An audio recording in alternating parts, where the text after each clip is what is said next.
د کومې ورځ څخه چې د 11 اکتوبر د جرګې د میدان افتتاح شوې ده د هغه ورځ څخه دغه درېیم ځل دی چې برید کیږي. 2 واره پر منظور احمد پښتون د برید اساس شوې ده او نن یو ځل بیا د خیبر د انتظامیې د خوا پر هغه میدان باندې برید وسو کوم چې د PTM کسان کې لګیا وو. د 11 اکتوبر د پښتنو قومي عدالت کم ګران شو پر هغه باندې دوی کار روان کړی وو.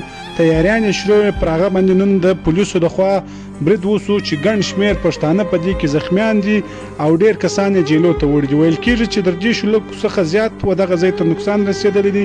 کم خیمې کم تیاریان چې روان وي هغه ته هم د انتظامیې د خوا اور اچول شوی دی. منظور احمد پښتون پر خپله فیسبوک پاڼه دا لیکلي وو چې تاریخ به دغه پولیس او دغه کسان ماف نه کړي کوم څوک چې د تنخوا دپاره زموږ پر پښتنو باندې ظلمونه کوي.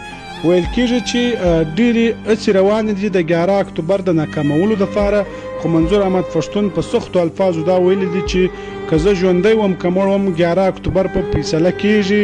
پر دغه میدان به دغه پښتانه راوځي. ټول ولس چې هره فیصله وکړه هغه موږ ته سر پر سترګو ده، موږ به هغه فیصله خامخا لاګو کوو.